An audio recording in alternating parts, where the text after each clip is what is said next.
Himalaya plus Uttarakhand की आवाज। देहरादून जिलाधिकारी सोनिका ने ऋषिकेश में बनाए गए चारधाम यात्रा ट्रांजिट कैंप पहुंचकर व्यवस्थाओं का जायजा लिया। इस दौरान उन्होंने यात्रियों से वार्ता की और यात्रियों को पंजीकरण काउंटर खुलने तक प्रशासन द्वारा की गई ठहरने की व्यवस्थाओं के लिए बनाए गए स्थल पर जाने का अनुरोध किया। उन्होंने निर्देश दिए कि जो यात्री पहले ट्रांजिट कैंप पहुंचे हैं, रजिस्ट्रेशन काउंटर खुलने पर उनका पहले रजिस्ट्रेशन किया जाए। जिलाधिकारी ने संबंधित अधिकारियों को निर्देशित किया कि यात्रियों को समुचित मूलभूत सुविधाएं, पेयजल, भोजन, शौचालय आदि व्यवस्थाओं में कोई कमी न रही। इसके अतिरिक्त ट्रांजिट कैंप में निःशुल्क सहित सशुल्क भोजन व्यवस्था भी स्वयं सहायता समूह के माध्यम से की गई है। जिला प्रशासन द्वारा यात्रियों के ठहरने के लिए निःशुल्क व्यवस्थाएं बनाई गई हैं। अभी ऑनलाइन रजिस्ट्रेशन तो अभी बंद है, जो तत्काल वहाँ पे कराया जाता है। इसके अलावा हम लोग जो पुराने यात्री पहले से बैठे हुए हैं, उनकी कोशिश कर रहे हैं कि जल्द से जल्द रजिस्ट्रेशन हो, स्टैगर्ड मैनर में उनको निकाल दिया जाए यात्रा के लिए। मैम, अभी देखा जाए तो प्रदेश के मैदानी इलाकों में बढ़ रही तपन से फिलहाल राहत मिलने की उम्मीदें कम नजर आ रही है। बीते 2 से 3 दिनों की अगर बात करें तो राजधानी देहरादून सहित आसपास के मैदानी इलाकों में तापमान 40 डिग्री के पार पहुंच चुका है, जिसके चलते आम लोगों को खासा दिक्कतों का सामना करना पड़ रहा है। मौसम की बात करता है, 20 तारीख आपकी है और जैसे बोला भी गया था कि 3-4 दिन पीछे हमने बोला था कि मैदान क्षेत्र है, उसमें कहीं कहीं आपको जो हीट वेव कंडीशन वो देखने को मिलेगी।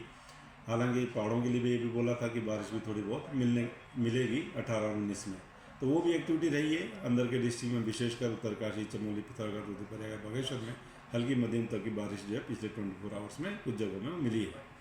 लेकिन मैदानी क्षेत्र है तो वहाँ पे टेम्परेचर हल्का फुल्का कम भी हुआ है। हमने बोला था कि 20 के बाद चीज़ें फिर थोड़ा इम्प्रूव होंगी, लेकिन 3-4 दिन पर अभी जो पीछे गए उसमें तो जो है टेम्परेचर ज़्यादा थे और हीट वेव कंडीशन भी प्लेन्स में खासकर एकाध जगहों में वो रही है। आगे अब बात करें आज से जो है तो जो हीट वेव के लिए अगर देखें तो जो टेम्परेचर है ग्रेजुअली थोड़े कम होंगे, क्योंकि लोअर लेवल्स में जो ईस्टर्ली विंड्स है वो प्रिवेल करेगी, उसकी वजह से मॉइस्चर लेवल बढ़ेगा। हालांकि डिस्कम्फर्ट तो रहेगा क्योंकि मॉइस्चर लेवल बढ़ता है और टेम्परेचर भी हायर साइड पे ही है, तो उससे अनकम्फर्टेबल तो आपको लगेगा। लेकिन ये कि अगर एब्सोल्यूट टेम्परेचर की बात करें तो वो जो है थोड़े कम होने शुरू हो जाएंगे अब। और मैं समझता हूँ जो हीट वेव क्राइटेरिया वो फिर फुलफिल नहीं होगा तो हीट वेव कंडीशन कल के बाद से मैं समझता हूँ वो चीज़ें देखने को नहीं मिलेंगी। पहाड़ों में आगे बात करें तो 4 से 5 दिन मौसम में कुछ ज़्यादा एक्टिविटी है नहीं, करीब करीब साफ रहने वाला। छुटपुट एक्टिविटी आप कह सकते हैं कि आफ्टरनून में जो है जो एक तरह से लोकल वेदर भी रहता है, तो ठीक है। जो उत्तरकाशी, चमोली, पिथौरागढ़, रुद्रप्रयाग, बागेश्वर की बात करते हैं तो इक्का दुक्का जगहों में हल्की बारिश या थंडरस्टॉर्म एक्टिविटी वहाँ देखने को मिल सकती है आफ्टरनून में। आगे 4 से 5 दिन की अगर मैं बात करूँ, बाकी जगह तो मौसम की एक्टिविटी ज़्यादा कुछ है नहीं। तो मौसम तो ठीक ही है, परंतु यही है कि जो लोग वहाँ जा रहे हैं यात्रा स्थानों में, तो इस समय काफ़ी रश है, तो थोड़ा तैयारी से और थोड़े धैर्य से चीज़ों को करें जिससे कि कोई दिक्कत वाली बात ना रहे। विश्व प्रसिद्ध चारधाम यात्रा श्रद्धालुओं की सुखद और सफल हो, इसके लिए स्वास्थ्य विभाग कार्य कर रहा है। उत्तराखंड की स्वास्थ्य महानिदेशक डॉक्टर विनीता शाह ने बताया कि स्वास्थ्य विभाग की ओर से श्रद्धालुओं को बेहतर स्वास्थ्य सुविधाएं उपलब्ध कराई जा रही है। जहां 24 घंटे स्वास्थ्य सुविधाएं उपलब्ध कराई जा रही हैं, सभी स्वास्थ्य केंद्रों में डॉक्टर, नर्स और प्रशिक्षित स्वास्थ्य कर्मियों की टीम तैनात है।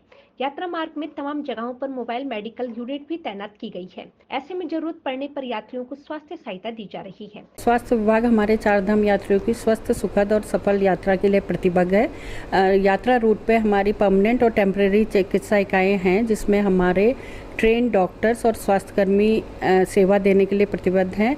इसके अलावा बेस कैंपों में और यात्रा के मुख्य मार्ग में हमारे द्वारा स्क्रीनिंग की जा रही है। लगभग अभी तक हमारे जितने कर्मियों द्वारा 1,10,000 आज की डेट में स्क्रीनिंग हो गई है, जिसमें लोगों की ब्लड प्रेशर की, शुगर की जांच की जा रही है और उन्हें प्रिकॉशन के बारे में बताया जा रहा है।